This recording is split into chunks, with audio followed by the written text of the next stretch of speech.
Negara tetangga kita, Filipina, sekarang sedang fokus mencari presiden baru.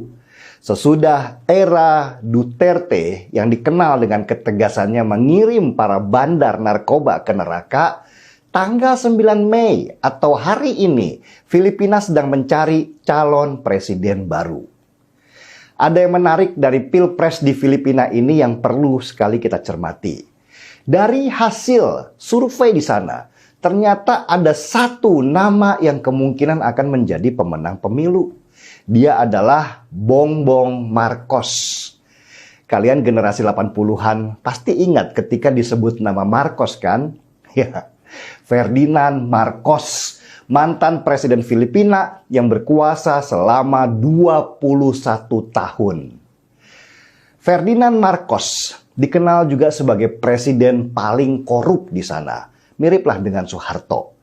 Dia bahkan membunuh lawan politiknya, Benigno Aquino, seorang politisi yang namanya pada waktu itu menjadi harapan banyak orang Filipina untuk menggantikan Ferdinand Marcos.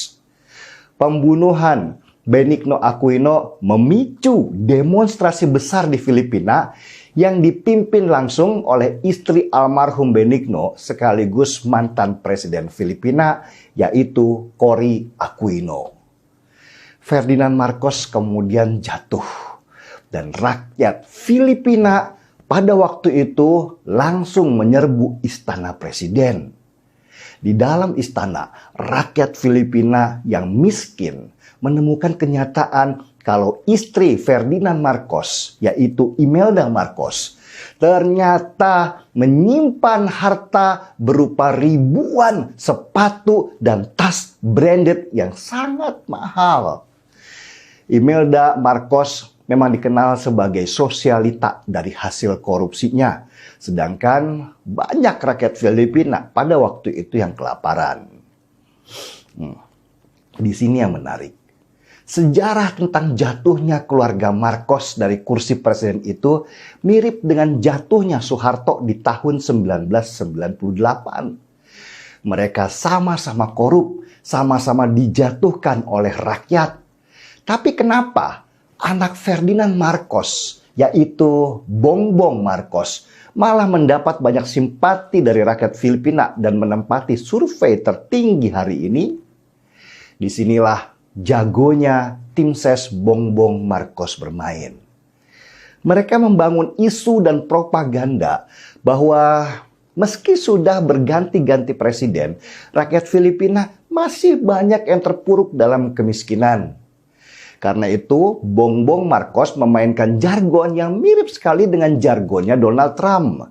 Make America Great Again. Slogan kampanye Bongbong Marcos adalah bangkit kembali. Mirip dengan jargon kampanye ayahnya dulu, Ferdinand Marcos di tahun 1965. Yaitu, kami akan membuat bangsa ini hebat kembali.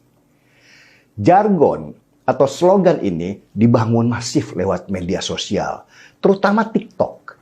Sasarannya siapa?